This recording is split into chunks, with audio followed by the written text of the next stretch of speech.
Good morning students.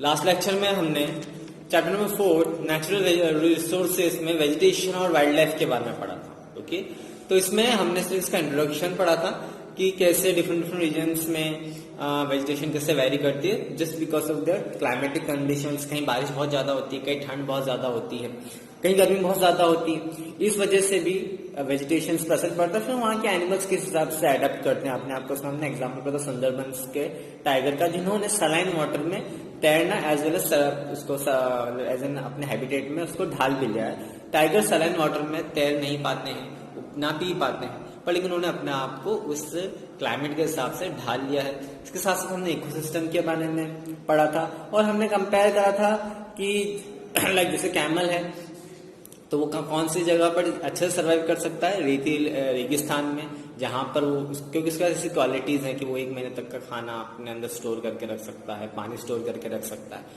जिस वजह से कैमल वहां सर्वाइव कर सकता है। और फॉरेस्ट में हमें जैसे हमने चिंपैंजी का एग्जाम्पल पढ़ा था। ओके, तो ये हमारे नेचुरल जो वेजिटेशन और वाइल्ड लाइफ डिपेंड करती है टेम्परेचर पर भी, है ना। लाइक जैसे हम एग्जाम्पल ले पोलर बियर का, तो किस जगह पर रहता है, जहां पर ग्लेशियर्स होते हैं ना, जहां पर ठंड बहुत ज्यादा होती है, वो वहीं सर्वाइव कर सकता है। और अगर हम कैमल की बात करें तो कैसी जगह सर्वाइव कर सकता है, जहां पर एक्सट्रीम हॉटनेस हो, क्लाइमेट मतलब बारिश कम होती हो, सूखा हो, गर्मी बहुत ज्यादा हो, उस जगह पर। सो वेजिटेशन भी डिपेंड करती है क्लाइमेट्स पर, वहाँ के एरियाज पर, नए उसके वहाँ के वेदर्स पर और वहाँ की वाइल्ड लाइफ में। इसी में हम सबसे पहले वेजिटेशन पढ़ेंगे, उसके बाद हम वाइल्ड लाइफ पढ़ जाएंगे। सबसे पहले अगर हम वेजिटेशन की बात करें तो अगर हम नेचुरल वेजिटेशन को अगर हम डिवाइड करते हैं डिपेंडिंग ऑन देयर टेम्परेचर या फिर वहां पर मॉइस्चर अवेलेबल है, तो हम 4 टाइप्स में क्लासिफाई करते हैं। पहला आता है टुंड्रा वेजिटेशन, दूसरा था स्क्रब, तीसरा था ग्रासलैंड और चौथा आता है फॉरेस्ट। ओके, इसमें हमने क्लास 7 में टुंड्रा वेजिटेशन के बारे में बहुत अच्छे से पढ़ रखा है कि ऐसी जगह जहां पर कोल्ड पोलर रीजन्स होते हैं उसी को वहीं पर टुंड्रा वेजिटेशन पाई जाती हैं। टुंड्रा वेजिटेशन को हम जनरली ऐसा बोलते हैं कि जहां पर ठंड बहुत ज्यादा गिरती है, मतलब बर्फीली एरियाज, या फिर ग्लेशियर भी बोल सकते हैं, है ना। ऐसे अगर हम एशिया की बात करें तो रशिया हो गया। ये रशिया एक ऐसी जगह है जहां पर आधे से ज्यादा रशिया पूरा बर्फ से घिरा हुआ है, तो इसको हम टुंड्रा वेजिटेशन बोल सकते हैं। कनाडा हो गया, कनाडा किसी जगह जहां बहुत ज्यादा ठंड पड़ती है, तो वहां की जो वेजिटेशन होगी, जो वहां पे जो पेड़ पौधे या जो ग्रासेस उगती हैं, उस टाइप की वेजिटेशन, मतलब प्लांटेशन की बात हो रही है, उसको वहां पर उसको हम टुंड्रा वेजिटेशन का नाम देते हैं। ओके, यहाँ पर साल के ज्यादातर समय जो मिट्टी होती है ना, सॉइल होती है, वो बर्फ से ढकी हुई होती है, जिसकी वजह से कोई किसी भी टाइप का प्लांट वहां पे ग्रो नहीं कर पाता। Okay, Therefore, the natural vegetation in tundra region consists of mosses and lichens। ये जो आप यहाँ पे जो इमेज देख रहे हैं mosses और lichens की हैं, ये ज्यादा बड़ी नहीं होती, ट्वीक ऑफ शेप लेती है, और जस्ट लाइक हद से हद 1 या 1.5 फीट की ऊंची की इनकी वो हाइट रहती है, ज्यादा ऊंची नहीं होती है। टुंड्रा जो वर्ड पड़ा है वो इसी वजह से पड़ा है क्योंकि ये एक फिनिश, जो फिनलैंड कंट्री है वहाँ की लैंग्वेज फिनिश, उस वर्ड टुंटेरिया से पड़ा है, जिसका मतलब होता है ट्रीलेस। ओके, तो वहां पर टुंड्रा वेजिटेशन या फिर जहाँ बहुत ज्यादा ठंड पड़ती है, बर्फ से ढकी हुई रहती है, ऐसी जगह में बड़े बड़े ऊंचे ट्रीज हमें नहीं मिलते हैं। हमें सिर्फ एवरेज जो छोटे मोटे जो हम जिसको आप छोटे मोटे जो प्लांट्स होते हैं, है ना, मॉसेस और लिचेंस, इस टाइप के प्लांट्स ही पाए जाते हैं। आप खुद देख सकते हैं इमेजेस में कोई ज्यादा बड़े प्लांट्स नहीं है, हम उसको श्रब्स का नाम दे सकते हैं। आपने पढ़ रखे होंगे श्रब्स, हर्ब्स क्या होते हैं। ओके, फिर आते हैं स्क्रब। ओके, ये दूसरी टाइप ऑफ वेजिटेशन है। ये बेसिकली ऐसी वेजिटेशन है जहां पर सूखा पड़ता है और जहां पर ड्राई वेजिटेशन बहुत ज्यादा होता है, जहां या फिर आप ये समझ लीजिए जहां पर बारिश बहुत कम होती है। Okay, the natural vegetation consist of thorny shrubs and scrubs. यहाँ पर जिस टाइप की भी आपको पेड़ पौधे मिलेंगे उसमें कांटेदार पौधे, कीकड़ का हो गया, बबुल का हो गया, तो ये ऐसी जगह ही ग्रो कर पाते हैं, या कैक्टस हो गया, ऐसी जगह ग्रो कर पाते हैं जहां पर पानी की कमी होती है। और ये गिनी चुनी जगहों पे, मतलब जहां पर भी धरती के नीचे या जमीन के नीचे पानी अवेलेबल है या आसपास के सराउंडिंग में पानी अवेलेबल है, तो ये वहीं ग्रो होते हैं। सो यहाँ की जितनी वेजिटेशन होती हैं, तो यहाँ पे आपको थॉर्नी बुशेस या श्रब्स मिल जाते हैं। थॉर्नी मतलब कांटेदार। Okay, the plants typical to such areas have roots that go deep down into the soil in search of water. इन प्लांट्स की खासियत होती है, इनके रूट्स बहुत ज्यादा गहरी, जमीन के अंदर बहुत ज्यादा गहरी चली जाती है, जिससे कि जमीन के अंदर बहुत नीचे जो पानी वाटर लेवल होता है उसको भी एक्सट्रैक्ट करके अपने आप जो वाटर रिक्वायरमेंट है उसको फुलफिल कर लेती है। The leaves are adapted to this climate as well, they have a waxy surface that reduces the loss of moisture through transpiration. And transpiration एक ऐसी प्रोसेस होती है जिससे कि मॉइस्चर जो है वो सन के थ्रू वो पानी को इवोपरेट कर लेता है, जो भी लीव्स में जो भी थोड़ी बहुत नमी रहती है उसको इवोपरेट कर लेता है, सुखा देता है। तो यहाँ की लीव्स भी में वैक्सी कोटिंग है जिसकी वजह से जो ट्रांसपिरेशन प्रोसेस है वो पॉसिबल नहीं हो पाता है और जो लीव्स है या पेड़ पे जो मॉइस्चर रहता है वो इवोपरेट नहीं होता है। ओके, इसकी आप इमेजेस देख लीजिए, आप सभी ने या फिर थॉर्नी जो प्लांट्स हैं उनकी इमेजेस देख लीजिए। कुछ इस तरह के वेजिटेशन होती है, स्क्रब वेजिटेशन, जहाँ पर घास वास उगी रहती है या फिर कांटेदार पेड़ पौधे उगे हुए रहते हैं। ओके, फिर आती है ग्रासलैंड्स। ओके, ग्रासलैंड का मतलब जहां पर घास ज्यादा हो। Okay, this type of vegetation comprise the open and Fairlie flat terrain of grasses, flowers and herbs. इस टाइप वेजिटेशन में आपको सिर्फ घास फूस दिखेगी या छोटे मोटे पौधे दिखेंगे। ओके, अब जो अमाउंट ऑफ रेनफॉल यहाँ पे पाई जाती है बहुत मॉडरेट पाई जाती है, ठीक ठाक पाई जाती है।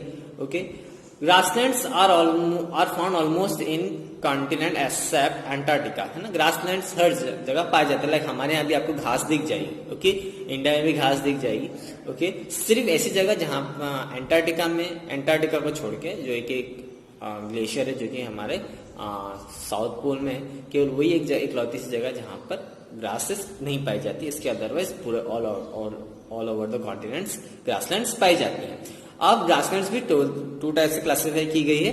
पहली करिए ट्रॉपिकल ग्रासलैंड, दूसरी करिए टेम्परेट ग्रासलैंड। ट्रॉपिकल ग्रासलैंड ऐसे ग्रासलैंड है जो कि ट्रॉपिकल क्लाइमेट के यहाँ सिचुएट करते हैं या फिर जो पोर्शन हमारा इक्वेटर का पोर्शन है।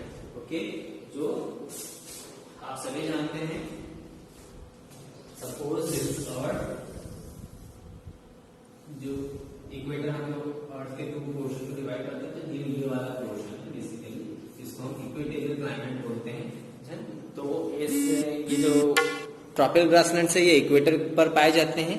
ओके, इन ग्रासलैंड्स की क्योंकि देखिए ट्रॉपिकल क्लाइमेट में ऐसा होता है कि यहाँ पे मॉडरेट अमाउंट ऑफ हीट भी जाती है, मतलब गर्मी बहुत होती है, एज वेल एज बारिश भी बहुत ज्यादा होती है, जिसकी वजह से यहाँ पर ग्रासलैंड्स की जो हाइट होती है, मतलब जो घासों की हाइट होती है वो 3 फीट to 6 फीट तक जा सकती है। वेयर एज टेम्परेट ग्रासलैंड ऐसे होते हैं जहां टेम्परेट रीजन में होते हैं। टेम्परेट रीजन यानी कि इसके ऊपर वाला रीजन, ओके, ये पोल वाला रीजन हो गया। ओके, ये आपका नॉर्थ पोल और ये आपका साउथ पोल। अब ये बीच वाले एरिया बचा हुआ इसको हम टेम्परेट रीजन बोलते हैं ना। यहाँ ज्यादा ठंड पड़ती ना ज्यादा गर्मी पड़ती है, तो ऐसे रीजन में ये पाए जाते हैं। यहाँ पर जो ग्रासेस होती है वो शॉर्ट ही होती है ना, लाइक ट्रॉपिकल ग्रासलैंड की तरह इतनी बड़ी नहीं होती है, शॉर्ट ही रहती हैं। जहां पर भी जैसे समुद्री के किनारे होते हैं तो वहां बहुत ज्यादा घनी होती है, थोड़ी लंबी रहती है, पर लेकिन अगर जहां मतलब समुद्री इलाकों से अगर दूर रहती है तो वहां पे इनकी ग्रासेस की जो हाइट है वो छोटी ही होती है। ओके, आपकी बुक में जो इमेजेस हैं वो आप कंसिडर कर लीजिएगा। वैसे प्रोजेक्टर में दिखाना कुछ इस टाइप के ग्रासलैंड होते हैं, घास ही घास गिरी रहती है। ओके,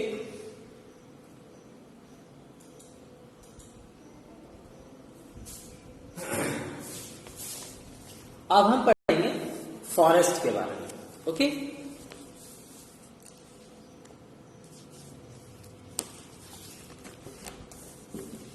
आप सभी जानते हो फॉरेस्ट का मतलब क्या होता है, जंगल होता है ना, लार्ज एरिया ऑफ लैंड जो कि बड़े ऊंचे ऊंचे पेड़, अलग अलग प्लांट्स, स्पीशीज, वेरियस उसमें वाइल्ड लाइफ मिल जाती है, अलग अलग टाइप के स्पीशीज ऑफ प्लांट्स मिल जाते हैं, इन सारी चीजों को हम फॉरेस्ट बोलते हैं। ओके, और एक तरीके से one of the most biodiverse ecosystem of the world माना जाता है, क्योंकि वो ऑक्सीजन प्रोड्यूस करता है, क्योंकि forest large amount of oxygen, other products से बहुत सारे प्रोडक्ट्स मिलते हैं। तो एक टाइप का बहुत बड़ा बायोडाइवर्स इकोसिस्टम भी, क्योंकि वहां पे डिफरेंट स्पीशीज ऑफ प्लांट्स भी हैं, एनिमल्स भी हैं। ओके, इस वजह से। ओके, अब क्लासिफिकेशन ऑफ फॉरेस्ट अगर हम करते हैं तो 2 टाइप के फॉरेस्ट हम पढ़ते हैं, एक आता है एवरग्रीन फॉरेस्ट और एक आता है डेसिडियस फॉरेस्ट। ओके, अब एवरीवन नो कि जो एवरग्रीन फॉरेस्ट होते हैं उनको हम रेन फॉरेस्ट भी बोलते हैं, बिकॉज वो थ्रू आउट द ईयर हरे भरे रहते हैं, मीन्स वो लोग अपनी लीव शेड नहीं करते हैं। जो आपने देखा हुआ गर्मियों के समय आपने देखा होगा कि प्लांट्स जो ट्रीज होते हैं उनके जो पत्ते वो सूख कर नीचे गिरना स्टार्ट कर देते हैं। ओके।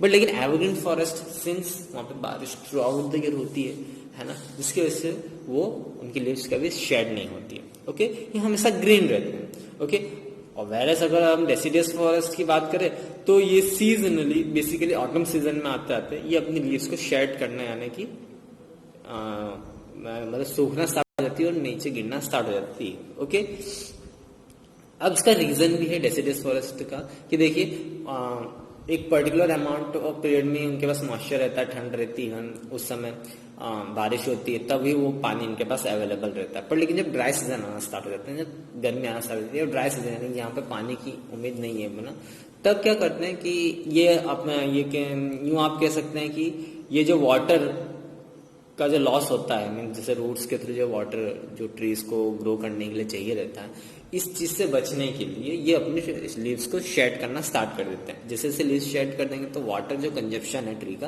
वो कम होता जाएगा। इस वजह से भी ये लोग वाटर को अपने बचाने के लिए ये अपने लीव्स शेड करना स्टार्ट कर देते हैं। ओके, इसके अलावा ये जो आप इमेज देख रहे हो, ये एक इमेज है आपकी एवरग्रीन फॉरेस्ट और एक डेसिडियस फॉरेस्ट। अभी जिस रीजन में हम रहते हैं, जैसे लाइक हमारा एमपी है, ये डेसिडियस फॉरेस्ट में आता है क्योंकि यहाँ पर after certain period of time जब ड्राई सीजन आता है या फिर अभी वाला जो पीरियड है, इस दौरान आपने देखा होगा पेड़ के पत्तियां सूखना स्टार्ट करती है, गिरना स्टार्ट कर देती है। ओके, एवरग्रीन फॉरेस्ट आपको नॉर्थ ईस्टर्न पार्ट में मिल जाएंगे, ईस्टर्न पार्ट में मिल जाएंगे क्योंकि वहाँ पे बारिश बहुत अच्छी होती है। आप सदर्न पार्ट में आ जाओगे तो वहाँ पे लगभग 12 महीने बारिश होती है, तो वहाँ पर जो फॉरेस्ट है उनको आप एवरग्रीन फॉरेस्ट बोल सकते हो क्योंकि वो अपनी लीव शेड नहीं कर सकते। सो और हाँ, एक और क्लासिफिकेशन ये है, एवरग्रीन फॉरेस्ट के जो ट्रीज की जो हाइट होती है वो बहुत ज्यादा होती है, वेरस डेसिडियस फॉरेस्ट की हाइट ट्रीज की कम होती है। As well as evergreen forest होता है बहुत ही डेंस होता है, मतलब बहुत ज्यादा घने होते हैं, यहाँ तक कि ऐसा होता है कि दिन के समय भी सनलाइट एंटर नहीं कर पाती। वेरस डेसिडियस फॉरेस्ट की हाइट कम होने की वजह से, ज्यादा डेंस ना होने की वजह से सनलाइट आ सकती है फॉरेस्ट के अंदर। ओके, अब एक और टाइप ऑफ क्लासिफाई पढ़ेंगे basis of the region, as per the geographical region. एक ट्रॉपिकल फॉरेस्ट आता है और एक आता है द टेम्परेट फॉरेस्ट। ओके, इसको भी जान लीजिए, ट्रॉपिकल फॉरेस्ट और टेम्परेट फॉरेस्ट के बारे में। Okay, forest can be also classified into tropical and temperate forest. Okay, based on their latitudinal position या फिर अर्थ की पोजीशन है। ओके, जिसको कि हमने अलग अलग पार्ट में डिवाइड कर रखा है, टेम्परेट, ट्रॉपिकल, है ना। The forest that extend between tropic of Cancer and tropic ground are called tropical forest. हमने क्लास 7 में पूरा अर्थ का जियोग्राफिकल पोर्शन में हमने लोकेशन पढ़ी थी, और अगर आपको ध्यान नहीं है तो जो ये वाली लाइन है इसको हम ट्रॉपिक ऑफ कैप्रिकॉर्न बोलते हैं और ये वाली लाइन को ट्रॉपिक ऑफ कैंसर बोलते हैं। इन दोनों जो इमेजिनरी लाइन इनके बीच में जितने भी टाइप ऑफ फॉरेस्ट आते हैं उनको हम ट्रॉपिकल फॉरेस्ट कहते हैं। Okay, few countries where this tropical forests are found: Brazil, Bolivia, Guyana, India, Laos, Malaysia, Myanmar and Papua and New Guinea। अगर आप ध्यान से अगर वर्ल्ड का मैप देखेंगे तो उसमें हमारा सदर्न पार्ट है, जो हमारा पेनिनसुलर प्लेटो है, या फिर हमारा सदर्न पार्ट यानी हमारा जो नीचे वाला ये ट्रायंगुलर पोर्शन है, ये ट्रॉपिकल रीजन में आता है ना। कौन सा रीजन में, मींस आधा जो इंडिया है, central part of the India, ये ट्रॉपिकल कैंसर के ऊपर लाया करता। आपने ये बात आपको मैंने पढ़ाया, आपको ध्यान नहीं हो, मैंने ये बताया था कि ट्रॉपिकल कैंसर इंडिया को 2 इक्वल पार्ट्स में डिवाइड करता है ना। तो आधा जो पोर्शन है वो हमारे इंडिया का टेम्परेट जोन में है, बेसिकली सेंटर से जो नॉर्थ तक वाला पोर्शन है वो टेम्परेट जोन में है, और ठीक ट्रॉपिक ऑफ कैंसर के नीचे वाला पोर्शन बेसिकली जो हमारा सदर्न इंडिया है वो इस वाले पोर्शन में ट्रॉपिकल रीजन में। तो इस वजह से भी इंडिया में जो फॉरेस्ट जो कि इन सदर्न पार्ट में पाया जाता है, इनको ट्रॉपिकल फॉरेस्ट भी कहा जाता है। ओके, इन जैसे मैं आपको बता रखा था कि ट्रॉपिकल बेसिकली एवरग्रीन फॉरेस्ट है, ट्रॉपिकल रीजन में एवरग्रीन फॉरेस्ट ज्यादा पाए जाते हैं। तो बेसिकली ये बहुत ज्यादा डेंस यानी बहुत ज्यादा घने होते हैं, यहाँ पे बहुत ट्रीज बहुत घने होते हैं, इनकी लीव्स बहुत वास्ट होती है, जिसके वजह से सनलाइट एंटर नहीं कर पाती, फॉरेस्ट फ्लोर तक सनलाइट नहीं पहुंच पाती है। इसके साथ साथ ये इन एरियाज में, ट्रॉपिकल रीजन्स में टेम्परेचर भी बहुत ज्यादा हाई होता है, गर्मी भी बहुत ज्यादा होती है, एज वेल एज रेनफॉल भी ज्यादा होती है। Okay, throughout the year ही होती है। ओके, अब टेम्परेट फॉरेस्ट के बारे में हम जान लेते हैं। Temperate forest are definitely, as the name says, temperate zone में, इस वजह से इनको टेम्परेट फॉरेस्ट या टेम्परेट रीजन्स पर लाई करते हैं, इस वजह से इनको टेम्परेट फॉरेस्ट कहा जाता है। The temperature regions correspond to the region line between the tropics and poles. अब जो ये वाला पोर्शन है, पोल्स और ट्रॉपिक कैंसर के बीच वाला पोर्शन है, इनको हम टेम्परेट जोन बोलते हैं। और यहीं पे जो भी फॉरेस्ट लाई करते हैं हम बोलते हैं टेम्परेट फॉरेस्ट, और टेम्परेट रीजन्स भी बोला जाता है। Okay, this region is characterized by moderate temperature and फिर यहाँ पे जो टेम्परेचर होता है, ना ज्यादा ठंड होती है ना ज्यादा गर्मी होती है, मॉडरेट अमाउंट ऑफ रेनफॉल होती है through out the year. Rainfall जो सीजन आता है, सीजन वाइज सीजन, उसी दौरान बारिश होती है। यहाँ पर जो ट्रीज हैं वो नॉर्मल ट्रीज होते हैं, ना ज्यादा लंबे होते हैं और मीडियम साइज होते हैं। इसके साथ साथ लीव्स जो है वो भी थोड़ी ब्रॉड होती है।